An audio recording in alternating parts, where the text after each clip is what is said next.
All right, so distributed ledger blockchain, people make a big deal of it. It's going to change the world. How's that better than a central ledger? So a lot of the issues, when you think about things that have happened in the financial services industry, have to do with the record keeping, the accountability of assets. So one example that may be in a what I'll call arcane piece is receivables finance.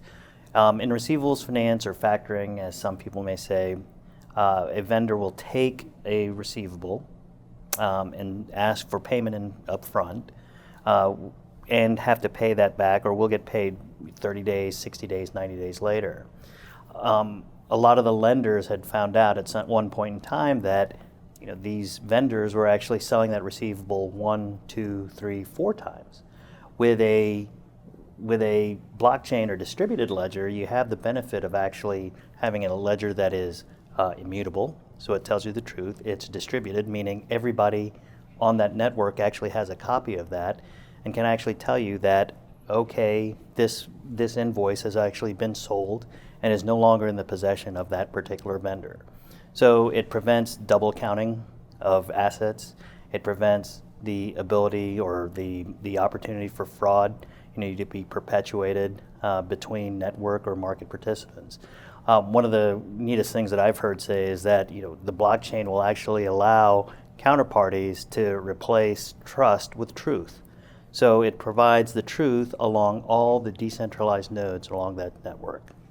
So that's interesting. I didn't realize that's essentially the double spend problem that Satoshi addressed right at the beginning of the paper.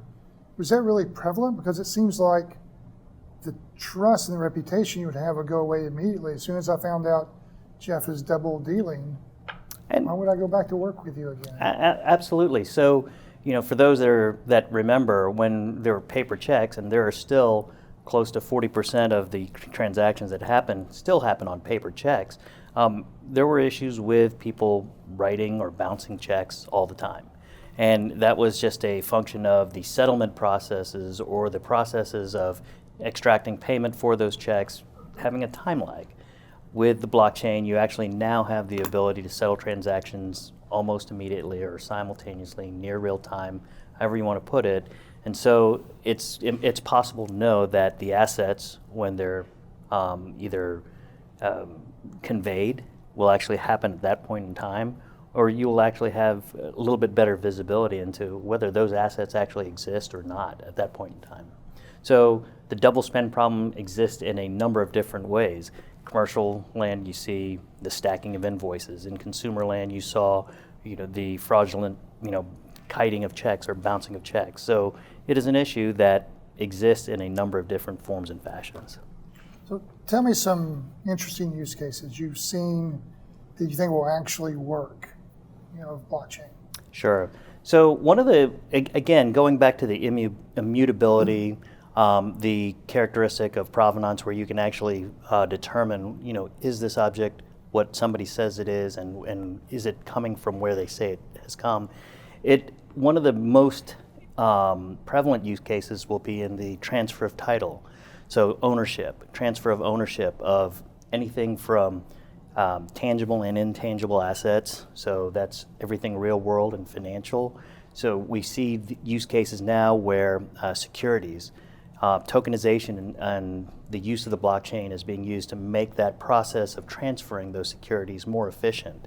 So this year, 2023, actually 2022, we saw use cases where fixed income bonds were being created on chain, and the distribution mechanism was put in place so that there was an efficient transfer of the bond or the debt. We've seen private securities, so private asset managers or private large fund managers like Apollo, Hamilton Lane. You see the distribution of fund equity, via those use cases as well. So what does that provide for anybody that owns that equity? It opens up the possibility for fractionalization of that equity. It gives them instant liquidity, whereas currently you may have some gates which occur to provide some protection for the fund managers so that there isn't, the withdrawal of funds at any point in time. It's almost as if you're adding a permanent capital function to this particular asset class or the asset class where it's been used, while providing the owners or holders of those tokens some liquidity in the short term. Other use cases I've seen include in the real-world asset space or intangible assets, the licensing of intellectual property, patents, for example.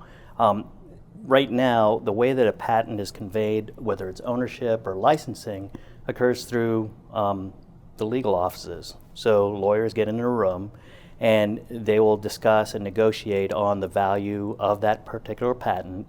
And oftentimes, it can range anywhere from, the fees can range anywhere from 10 to 30% of total transaction value. The legal fees. That's correct, 10 to 30%. It's a huge chunk.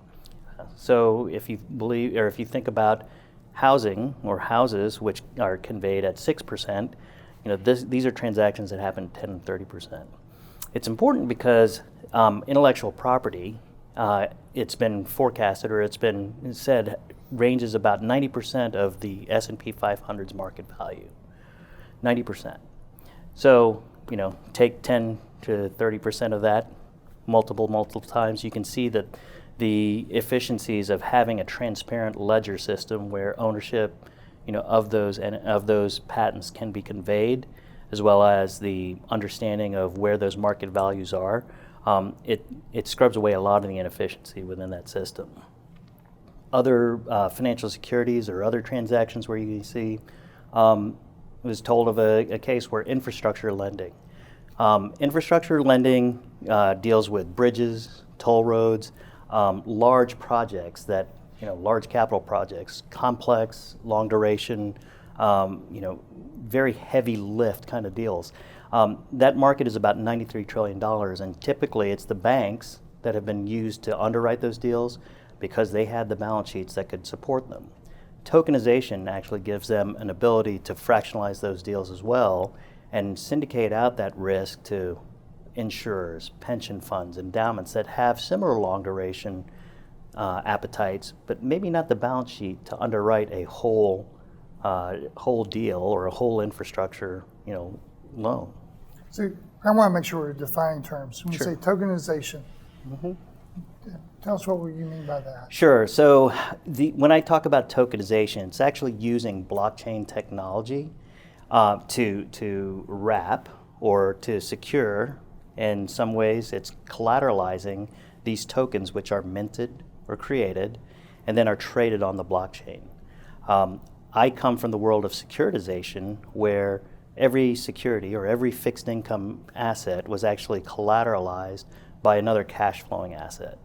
So I see the parallel, or I see the analog between those two assets, and see that blockchain allows or enables that efficiency that allows that instantaneous transfer, as well as the record keeping or the accounting piece of the cash flows, whether it's dividends, income, servicing, payments, any piece of that actually will be recorded on chain and conveyed almost immediately to the owners. So I want to go to Justin Bieber. Sure. Because you mentioned intellectual property. We'll go one that everybody knows. Yeah. He recently sold his music catalog of things he's already produced, I think, for $200 million to a UK investment company. Yep. So in order for him to do that, he would have to find a company with $200 million. He would have to have the market bid, and that seems to be a very thin market. But you're saying I could tokenize his music in the sense that maybe I could buy $100 worth, like shares of a company? So or how would, and then he would get more money because he would have more people. It would be similar to the securitization of mortgages. Is that correct? That's correct. So the earliest kind of versions of this, or earliest precedent of this, is probably what they call the Bowie bonds. David Bowie, in the late 80s, early 90s, had actually sold his collection. And for some of our listeners, you may have to explain or sing a little bit of White Wedding or something. I'm going to hold off on that. I don't want to scare them away. But Well, you'll Google that. Yeah. the securitization piece actually allowed David Bowie, and now in this case Justin Bieber, to take a present day payment for any of the royalties that actually are earned for his music or catalog of music that occurs between, in David Bowie's case, it was 10 years. For Justin Bieber, he sold everything that happened before, I believe, is 2021. And so now the owner actually owns the rights to that. And so every time it's played, and we now know when that thing is getting played through music streaming services like Spotify, that knows every exact time that that song is being paid. And that's how the artists have been remunerated in the past. Now, instead of those going to Justin Bieber, those will now go to the owner of that music catalog that holds the rights to that catalog. And so every time that song is played, they collect the payments. Justin Bieber got his payment now, and now it's up to the owner of the catalog to monetize that asset however they see fit. They can take that asset and sell it to movies, they can sell it for commercial deals, they can sell it for any number of deals, or leverage the asset in ways to, maybe they said, okay, there are going to be 100 million streams of this catalog in the next year. And if they get more than that, or if they actually outperform their model, there's a chance for them to actually benefit and have upside to that investment. So with that, the company that bought it, they are essentially now they have an incentive to market it, to really get things out there. If we had it completely decentralized on a blockchain where I own $100 worth, you own $100 worth, then none of us would have the incentive to spend time because we have such a small piece. So then would you need a management company? And would that money go into a common pool that would then have to be managed as well, or would it be? Not necessarily. So if you think about the company that owns this music catalog now as any company, we'll compare it to Disney as an example, and you own equity in Disney, or you own one share of Disney stock. You don't necessarily need a manager that watches and looks at, okay, what is the performance of that particular stock? In this instance, if the owner of that intellectual property or owner of that music catalog says, okay, I have $200 million of risk, now he wants to actually go and buy Britney Spears' catalog, but he needs $100 million. He can actually carve off a piece of that risk. Maybe he sells it in one chunk. Maybe he sells it to 100 million users that may have vested interest in Justin Bieber's music catalog. The tokenization allows him to fractionalize that asset into individual shares. He can cut it up in as many shares as he'd like and distribute it and open up the asset to any number of investors that may not have had access to that asset in the past.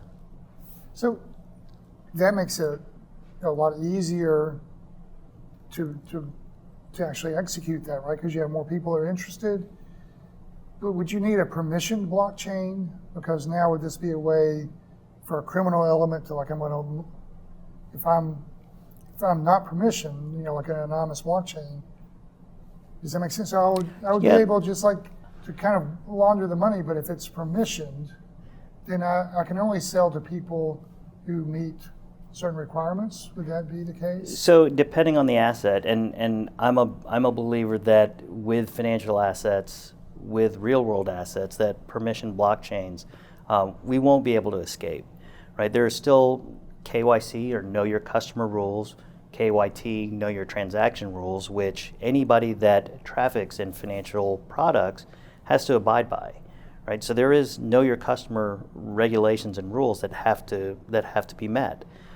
For hedge funds, for assets that are above, what we call safety nets for the consumer, you still have to be either an accredited investor or a qualified institutional buyer. So that means that it's incumbent on the seller of those financial products to do the due diligence on their customers. It's unclear as of yet, and it's unclear from structure to structure whether or not those same rules, whether you have to be an accredited investor to participate in these types of transactions. If we've seen one thing, we've seen fintech companies that have come in and opened up asset classes, and they didn't have to be on chain or on the blockchain. They've opened up asset classes to retail investors at lower hurdles than the accredited investor kind of hurdles that exist. So this would go too for if we want to have an apartment building to be sold, not just intellectual property, but a strip mall where now in order to sell this strip mall, it may be a $20 million property, I can't have 20 million people because the paperwork would be too much. But tokenizing it essentially makes the back office work magically go away. Is that too strong of a Magically may be too strong of a word, because if you think about, so yes, your point is exactly right. But if you think about what fintech or the evolution of fintech has done in the past decade or so, fintech has really done a lot in terms of glossing up the front of that interface. If you in 2014, 2015, Lending Club and On Deck, they made a splash in the peer-to-peer lending space and made it more easy, more efficient, more comfortable for consumers to actually borrow money. It may have been at equivalent or maybe even higher rates, but what the consumers told us was that, you know what, it's way faster for me to actually go to a fintech and borrow money, and I'm willing to pay the premium in order to do it in 2 days or a day versus having to go through the bank underwriting process. The challenge that we've found as more and more of these fintechs arose, and they succeeded, was that they all still rode on the same bank rails. So now you're talking about the middle office, the back office, and what blockchain does is it actually allows us to start developing on the infrastructure to change those rails, the middle and back office, the settlement, the reconciliation of the transfer of those assets, whatever the asset class. So you could talk a little bit about settlement with, if I trade a stock, I'm going to a central exchange. If all stocks were tokenized on the blockchain, would I still go to a central exchange? Those are kind of two different questions. Mm-hmm. But one about what the settlement process looks like now, Sure. how this would change it, and then having a central place to go in for price discovery. Sure. So there are pieces of the transaction process that are enabled by technology, and then there are also pieces that have to do with regulatory and compliance rules, right? So, but let's take a look at the whole stock transaction.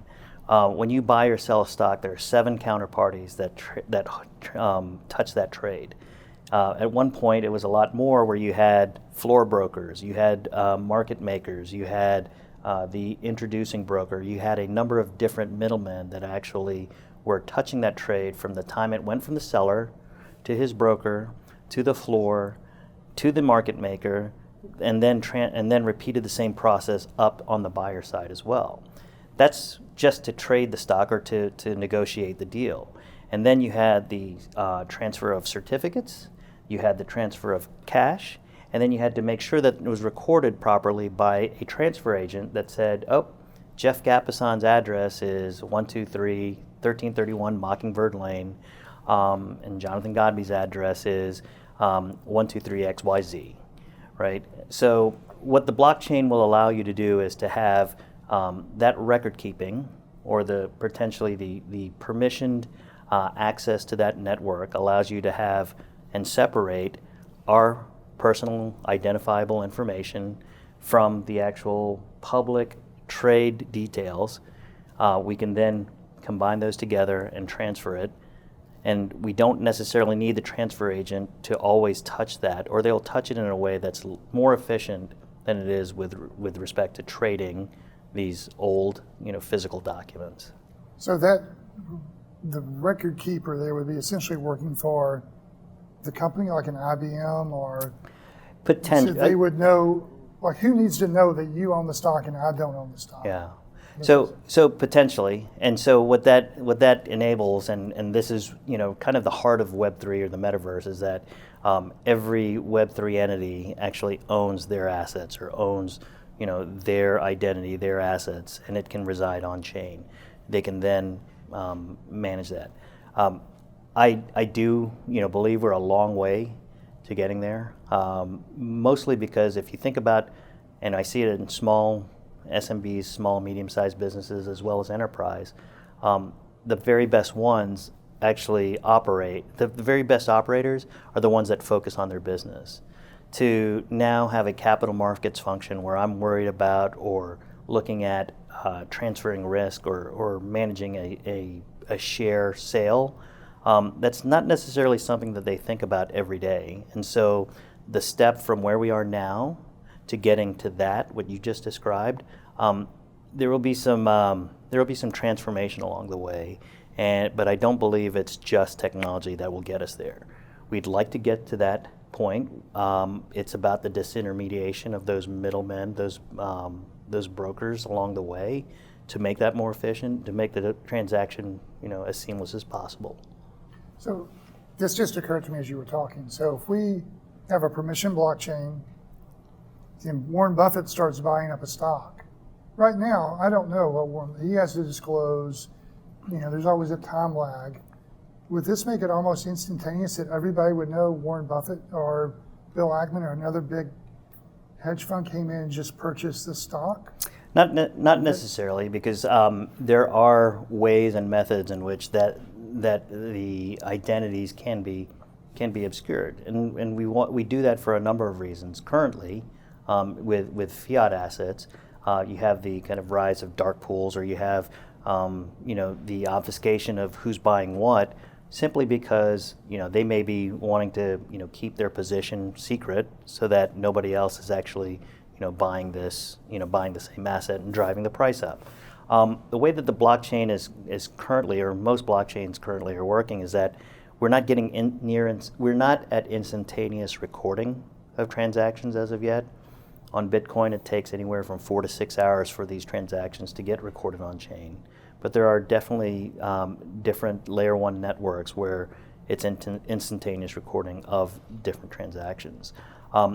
With certain tokens or certain NFTs that I've seen, you can actually separate out public information, which in this case may be number of shares traded, the price at which it was traded, the time at which it was traded, all things that need to be reported now. But it may not necessarily, you can separate out the private information, the PII, of who sold it, who bought it, and when, right? However, if you think about the double spend piece, and if every asset is non-fungible, that single asset could be traded, and its movement, from wallet to wallet may actually be tracked on chain, in order to prevent, right, again, the double spend scenario. Does Jeff actually own that stock that he said that he sold, or that he said he owns, or did he sell it to Jonathan? Right, so it could be, and again, these are things I've not thought of before, that on a permission chain, to meet the rules of, you're not a criminal, but I don't know you're Jeff. You're address 123, legit person or legit institution. So that transaction takes place. I know it took place, but I don't know. I just know it was from a real person who should be on chain. That's correct, and there are protocols that are working on that now. There is a company called there is a network, the Provenance blockchain, that talks about how it is building its solution to actually work with regulated financial services institutions. Unlike many of the other chains which espouse I don't want to say but a system in which they operate independently of the banks and financial system, Provenance actually leans into that. Their makeup is, really, they have a lot of industry expertise, and they acknowledge that in order for that to happen, you have to have the ability to conduct KYC, you have to have the ability to do identity checks, you have to have the ability to settle, all within a regulatorily compliant kind of ecosystem or network. I think it's crucially important, or I think it's important because to date, and one of the things that we see now or talk about now is the on-ramp and off-ramp of fiat. So when US dollars, as an example, come on chain, there's an on-ramp that has to occur. And for any of these on-ramps to happen or off-ramps, that KYC has to be in place to verify and validate, who the counterparty actually is. So it's kind of like letting you into a club. You've passed the ID check, and now we're in. That's right, and I'll touch on that for a second. So one of the other things that they're working on to take away some of that friction is the idea of actually being able to passport your KYC or passport your credential. If you or I did that one time in a permission network, it should theoretically be the only time we'd have to do that. And so now within this network, I should be able to transact with every other counterparty that has been permissioned or KYC'd into that same network.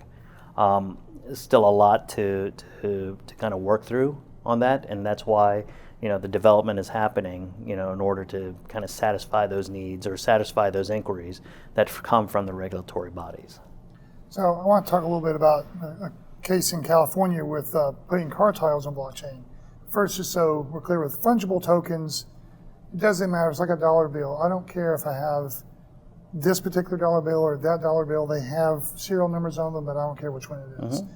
That's true with, part ownership of the bonds, part ownership of Justin Bieber's music catalog. Mm-hmm. But for a car, Mm-hmm. a car would be non-fungible in the sense that my car is not the same as your car. Mm-hmm. And so that I want to just make sure that difference is clear.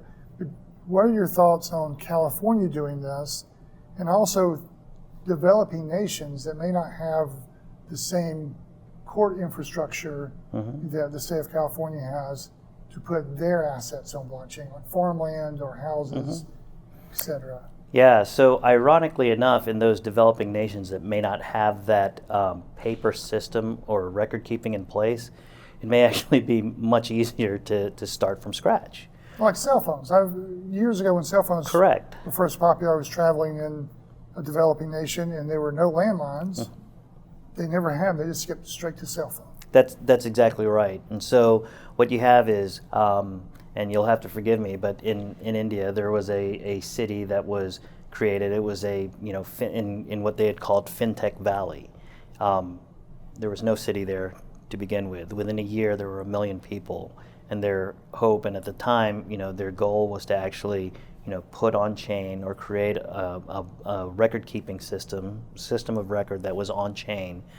For those purposes exactly, because they knew that in 3 to 5 years that was going to be the system.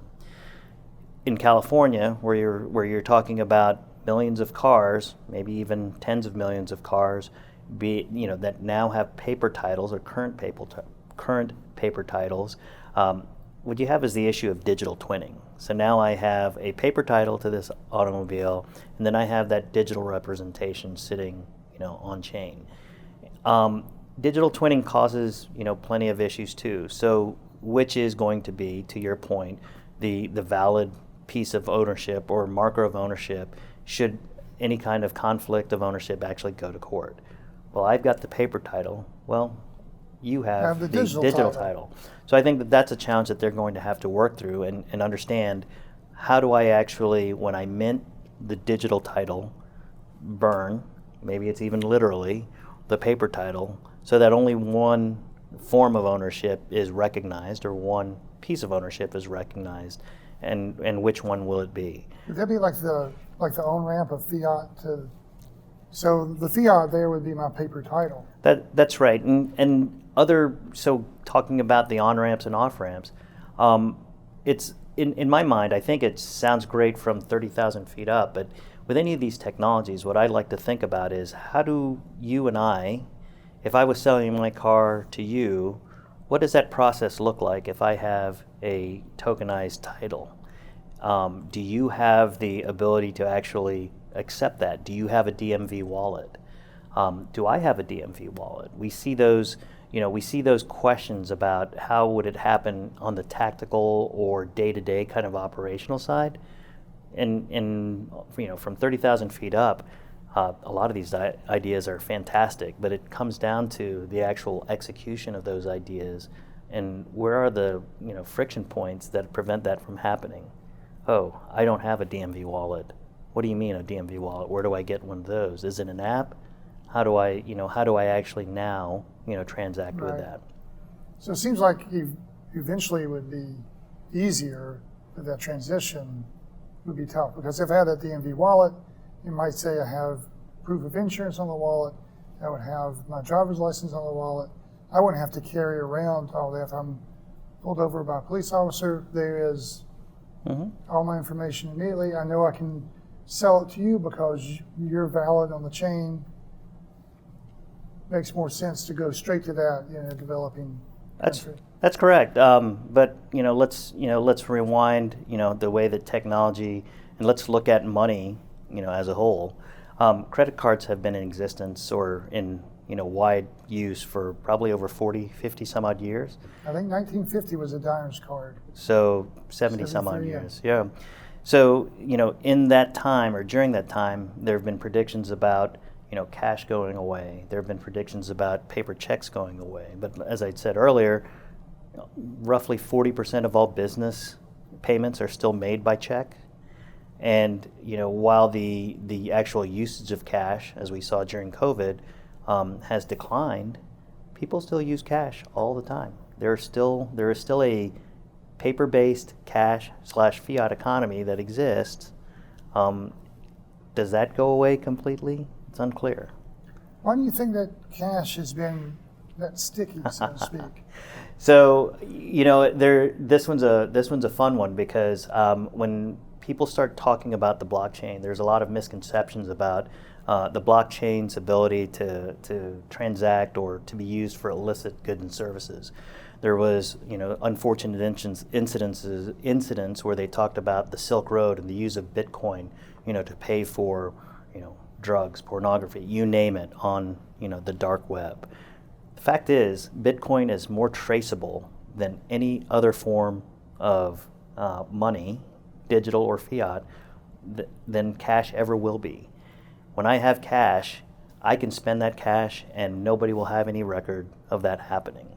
I still have friends that live in New Jersey, where I moved from, that will not put an Easy Pass, a digital toll meter on their car, because they don't want anybody knowing where they were, when they were they view it as a control and surveillance mechanism, so they're happy to pay cash anytime they go through a toll booth. Cash, allows for anonymity, plain and simple. So that takes me straight, I'm going to skip to central bank digital currency. Sure. So if I'm concerned about being tracked on a toll lane, central bank digital currency, though may be more efficient, that would terrify me. Yeah, there's a lot of... And does it have to be blockchain, by the way? Can it be a central ledger? Good question. I believe that for the CBDCs to actually maintain all the benefits that blockchain espouses, that ideally you would have it on a decentralized exchange. However, if you think about the way some of these crypto exchanges have evolved, not CBDCs, but crypto exchanges as a whole, most of those were centralized or are centralized exchanges.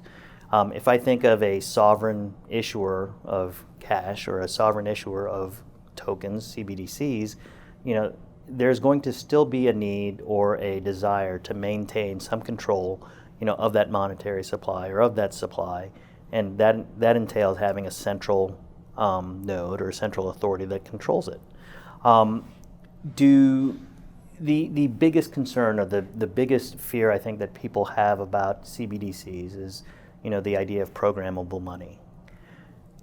There are people that believe that at a point in time, would it be possible for the government to say, oh, you really should only spend 20% of your income on dairy, or 20% of your income on gasoline. What happens when you're a truck driver and you spend more than 20% of your income because it's the way that you continue to make money?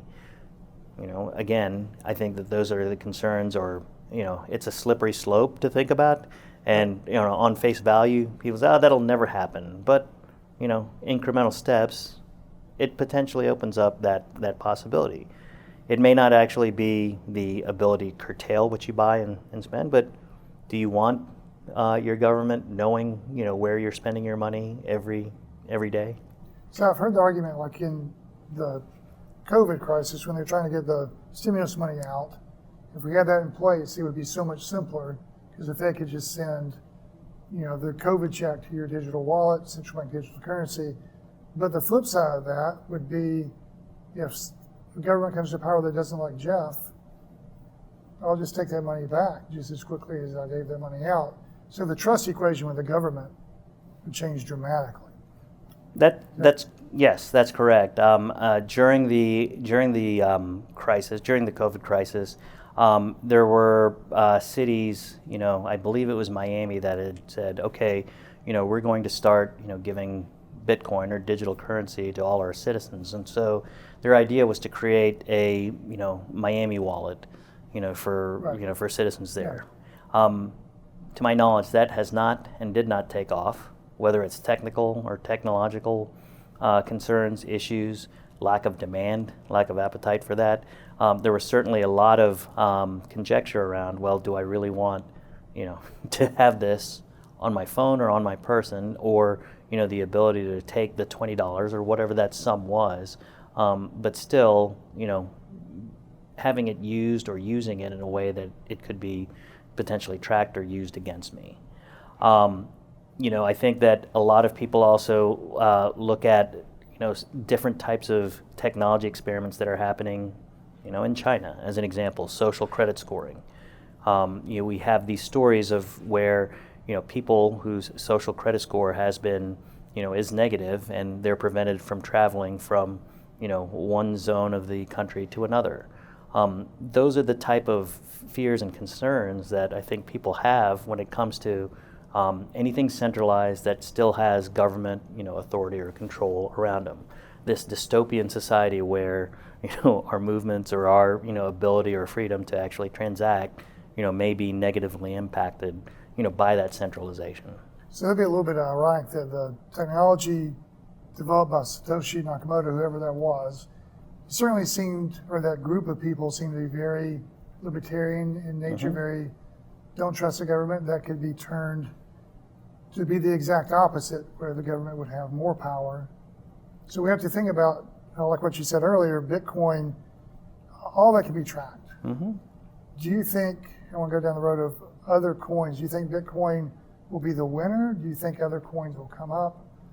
And that's pure speculation. So we're not going to come back in a year and Thankfully, because I think that, when I think of the way that, you have the mindset you have to take when you're, innovating is, a lot of the ideas that you think about, they have to be outside the box, or you have to think outside the box, because some of the ideas that you may have grown up in or grown accustomed to, if they haven't worked, or if there have been challenges that haven't been knocked down, there's a reason for that. So incremental change, may not be the right direction. So you take risk, and Right. you have to understand, okay, what happens there. To your point, that's exactly what scares, I'd say, what I'll call crypto natives, about CBDCs or that piece. Even if you take a look at the past year in cryptocurrency trading, most of the fraud, the incidents of, or the spotlight has been cast on things like, centralized exchanges, or cryptocurrency, pump and dump schemes, where there was a centralization aspect to it. So those incidents actually took the spotlight away from the true utility and benefit that blockchain, can actually provide in terms of the immutability, in terms of the provenance, in terms of negating the double spend types of problems that occur, when you use that technology. Your question about, whether it's Bitcoin or other types of coins, the benefit or the attraction to Bitcoin is especially if you take the last 3 years into account, especially in the U.S. and with monetary policy, the attraction to Bitcoin is really based on the fixed supply aspect. 21 million Bitcoin, and that's it, right? And so a lot of that value, or a lot of the belief in that hard cap or hard upper limit of coins being produced drives the pricing. In my mind, I do believe that there will be alternatives to Bitcoin. Again, because Bitcoin as a proof of work network, for all of the benefits that it does have, it still has challenges. It still takes 4 to 6 hours for transactions to actually be recorded on chain. That is not fast enough for the asset to be used as a payment system, as any sort of money transaction system that needs real-time or near real-time kind of feedback. One of the most interesting use cases that I've seen or heard of now, or what the banks, are really looking at is, bank minted deposit coins or deposit tokens. Why is that important? Why is that relevant? I think that again it goes back to the on ramps and off ramps. So if banks hold roughly 70% of the world's deposits, the banks in a regulated environment, and because they have the KYC, the compliance, the oversight, the trust of their customers, or hopefully still the trust of their customers, they should be able to then mint those assets, so that you now have a token that is equivalent and exchangeable for the dollar that sits in their account, and can then be used for other assets that are on chain, right? You can't just have the assets piece of it, as we're starting to see. You still have to have the liabilities, or the ability to tokenize on-chain liabilities to match off, so that you're able to then transact, between, my deposit account, I take that money and then actually buy an asset on chain. Without that, you still haven't solved for the on ramps or off ramps, from fiat to tokens back to fiat. So would this go back to our music catalog example? If I have, in my bank account, $1,000, I can tokenize that. Would that then have to be connected to the chain that was selling Justin Bieber's music, or? Yeah, ownership in that catalog. That's right. If ownership or title is actually represented on chain by those tokens, you have to have a tokenized version of payment, or an on-chain version of payment, in order to purchase that. Which is fascinating, because the early days of trading, especially in cryptocurrencies, happened, kind of, I'll say asynchronously, but not necessarily. So you had cryptocurrencies which transferred on chain, but the confirmation layer happened on apps like Telegram, or it happened, really off chain, to say, okay, Jeff sells Jonathan 1 Bitcoin. Jonathan will pay Jeff $25,000, right? And then we transferred money, in very old days, we transferred money via fiat, in order to then transfer the coin on chain. Right. So that kind of leads me to stable coins and smart contracts. Mm-hmm. So it seems like we'll go to smart contracts first. If I'm buying on chain, go back to the music catalog again, Mm-hmm. I would need to get the money to you if I'm doing this in US dollars. Mm-hmm. If I have that tokenized deposit, then there could be some type of contract that would say, you're going to, every share, like we're selling 200 million shares Mm-hmm. of his music, and if we have a sufficient number of people, it's going to be $1 a share. So there could be some terms Mm-hmm. and conditions. If they're met, then it's executed. The money goes to Justin Bieber, the music rights come to me, and then I can trade those music rights around to Jeff or to other people. Am I thinking of that correctly? Absolutely. So going to the smart contract, let's use as an example, every time that Justin Bieber song is played on Spotify, you receive 1/1,000,000th of the fee generated by that song. And so it could be in a token? it could be, that payment may be in a token, or the smart contract, may be set in place. So every time Spotify plays, a Justin Bieber song, then, payment is made, for access to that song each and every time. And then at the holding company, or at the manager's discretion, every smart contract that manager has written with every holder of the tokenized equity would then pay out, okay, here's your 1/1,000,000th, of that stream. Okay, here, it played again. There will probably be a true-up mechanism, so that, but the panacea would be that you have near real-time payment of these royalties. So you've bought the equity, on chain, and now you're receiving disbursements on chain as well. So you have to have a wallet that allowed you to A, purchase the stock, and then B, receive those royalty payments on chain. And I guess that smart contract could also decide with the transaction, I'll use the term fee, there's going to be some amount of energy that is required to have a transaction. So maybe don't send me a penny. Maybe wait until it's been played enough till there's X amount of, I'll use the term dollars, of value that will then be transferred to me. That's right. And when you introduce some of these, fees, gas, as they call it in certain transactions, the fluctuation of that, it makes it really difficult to understand, the economic utility of those. For this past half hour or so, we've talked about, these transactions and haven't really talked about the friction points that are there, because yes, there are fees associated with transacting on the blockchain, and that's to incentivize the validators, incentivize anybody that runs nodes on that chain to participate and to validate all of those transactions that are occurring. Otherwise, there is no economic incentive for the activity that would drive all the transaction flow, or would really say, okay, this transaction is a valid transaction, and we're going to now create the block and place it on chain. So let's talk about some of those friction points, because part of it is electricity that would be used. Part of it would be, like you said, you have to have the validators who, I don't care if you sell something to Isaac and Isaac sells to you, well, I don't care, but for me to validate that transaction, you need that person doing that. Not one person, but several. Where in the past it was centralized, it could just be the one person. Yeah. Right. But it's essentially an automation of it.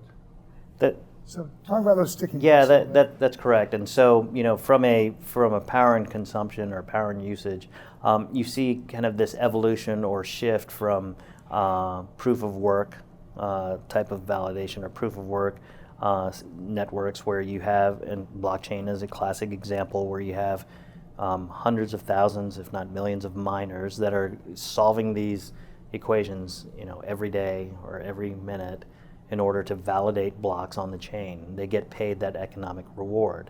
That evolution has gone from proof of work to proof of stake, where I, as a somebody that's involved in staking, would stake my pool of coins, or pool of let's say Ethereum, and say that I place this at risk, and I will participate in the network, and I will validate transactions as they come through. Again, it goes back to validation as solving of the mathematical equations to enable that. Tell me what you mean at risk. So is that if you do something wrong, the rest of the network notices and they take your stake? That's correct. So who are you letting hold? You say stake, who's holding it, and what is the risk? Yeah. So there are managers of staking pools that will aggregate, aggregate the coins, so that you have larger pools that then are given access, or are able to access different transaction fees or transaction feeds. With different networks, it's completely dependent on what's your value at risk, or how much have you staked in order to participate on that network. Again, the incentive is that as you validate transactions, good transactions, you get rewarded with more of the coin that you staked, or that you put at risk. If, however, you validate a transaction that we found out is incorrect, now we take some of your staked value away from you. So you're being chosen kind of quasi-random based on how much. I know there are probably different schemes of how staking works, but essentially you're chosen based on how much you have at stake to validate this block of transactions, and then there's someone else or multiple other people that are authenticating that? Yeah. Is that basically how simultaneously, yeah. And they're not getting paid, or they're getting paid something less? They may get paid as well. And this is where the white papers and then the tokenomics of each network comes into play, where set criteria are set in order to determine, okay, how much is being paid at which times in order to validate which transactions. And then depending on the flow of transaction or transaction activity, the gas or the fee in order to validate those transactions may go up, may go down. Right? So in times when there's huge demand in network compute, then your gas may be exorbitant. So it's fascinating because that actually throws a lot of in my mind, it throws more friction, or the idea that I have to kind of account for that every time I conduct a transaction. Over the past year, you hear these stories about the fees involved in some of these transactions actually being more than the notional value of the transaction itself. Well, that's not, in this particular case or in that particular case, the blockchain, or the use of technology didn't necessarily make it more efficient. So those are, the kinds of things that we have to kind of consider or think about. So I guess really kind of on a almost case-by-case basis, we could say you're essentially sending messages. And the messages could be sent through a central ledger, which requires trust to that central point, or the messages could be distributed, and there's a different amount of cost for each one of those that each use case you have to think about. Go ahead. Go ahead. Yeah, I mean that's a perfect point. I mean, as I've continued to work in the space, I've attempted to think about every block that's printed on chain, or every transaction that occurs. I tried to dissociate the monetary value associated with that, and it actually comes down to data. Especially as we move from cryptocurrencies into tokenized assets, the value of the tokenized asset is really in the data that's telling you what that asset is. What is the asset? Are you receiving cash flows for it? Are you not? How do you actually access it? What's the performance history of that asset been? And so, all of these blocks, the data is really the value, or the value is in the data, much more so than the intrinsic value, if you will, of the particular asset or coin that's generated on top of it. So what do you mean by the values in the data? Give me a little bit more. Sure. So if you think about, go back to the receivables component. So if I'm selling to you a $100 invoice, and I said, hey, I'd like to get paid today, $100, and so, what would you pay me, for my $100 invoice today, right? So I'm going to get paid in 30 days, but now what are the questions you'd ask? You'd probably want to know, well, who's paying you the $100? What day are they paying you? What, asset was at risk, or what was the payment for? How often does that payment happen? Is this a one-time payment? Do you have a transaction history with the payor, that's on the other side? Oh, yeah. Right? So, as a lender or purchaser of that asset, you're trying to evaluate your risk, right? And so how do we evaluate risk? Data. Right. So I'm not just looking at a lump of transactions. I can look more deeply into each individual transaction. That's correct. That's right. So we kind of skipped over stablecoin. Mm-hmm. So they can, in my mind, they will compete with a central bank digital currency. But the big thing is they're not issued by governments. The other problem is they're not truly currency. So maybe they're stable, maybe they're not. Should they be regulated like a bank, like a money market fund? Should you say, well, when I say stable, I don't mean $1. I mean it could be between 95 cents and $1.05. What are your general thoughts there? So stablecoins, it's interesting. They were created as a medium or a vehicle for exchange, and really the stablecoins, enable the DeFi, kind of system, or DeFi protocols. Why is that? Well, do I really want to carry around, my capital or my trading capital in an asset that may fluctuate every hour, every day, every minute? Take Bitcoin as an example. I think it, from a week ago till now, it's up 25%. That's great in an up market. In a down market, it's not so great.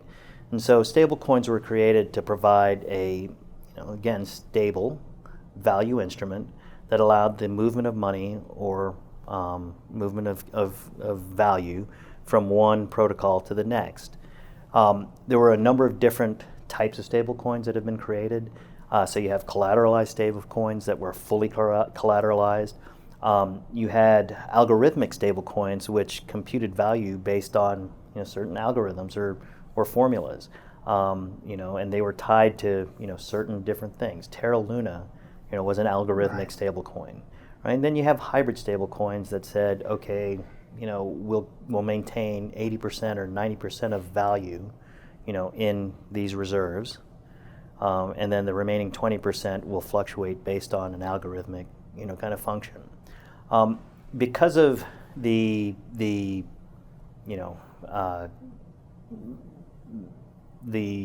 volatility of the algorithmic stablecoins, I think that you see a move toward fully collateralized stablecoins.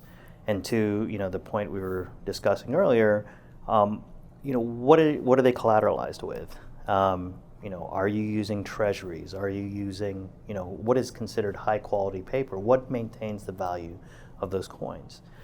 During the weekend in which Silvergate, Silicon Valley Bank, and Signature Bank were either closed or closed by their regulators, we had two stablecoins, collateralized stablecoins, that actually broke the buck or depegged, over the weekend. USDC, which is considered by many to be the most stable of those, actually traded as low as 87 cents on the dollar, and a lot of that was predicated by news that they had $3.3 billion of their reserves. So this is for a 50 billion, give or take, asset value coin. They had 3.3 billion of those assets, at Silicon Valley Bank. DAI, which is a stable coin on the MakerDAO system, also depegged. I think that went to 90 cents on the dollar. As issues within the banking system were resolved, it was really determined that those reserves were going to be freed up. They returned to parity, or they returned to par value, $1 per stable coin. But it highlighted that there is volatility there, but the volatility was driven by the risk in the underlying asset, or where the underlying asset was held. Will there be other stable coins? I do believe that's the case, and that's why I think that you'll have bank minted tokenized deposits play a part in that, and potentially be a stable coin that regulated entities could then use as they transfer currency back and forth between member or consortium different entities. It seems like the bank minted tokenized deposit would be great doing things internally, domestically. It seems like the stable coin would be great to send international money, because I don't have to deal with, I'm outside the banking system, and there may be some tolerance of like, okay, it went down to 87 cents. That may be a little too much, but if that's the most extreme it gets, maybe I would rather have that than paying the huge fees to move money, particularly from the U.S. to an undeveloped nation. Sure, and we've seen use cases where different crypto companies or fintech companies will use stable coins or different cryptocurrency exchanges or systems, for the remittance of payments, cross-border payments. Circle, which is the which is who really evolved USDC. That is one of the largest use cases they have. So for different money corridors, their hope is that USDC is used for the transmission of cross-border payments. It's a huge. I think it's a huge thing, because banking fees can vary from country to country and could eat away the principle, of what has transmitted. Now, the second step of that is figuring, again, the on-ramps and off-ramps, for that crypto. You can go up and down Buford Highway and you'll see ATMs where you have, the ability to upload fiat into crypto, which can then be converted into stablecoin, for transmission to, countries outside, or foreign countries. And so, it's fascinating to me to see, okay, which ways are off-ramps being presented? And then on the receiving end, what are the off-ramps at that point, at that point of the transaction? So I've seen those ATMs, but I've never taken the time to see what they actually do.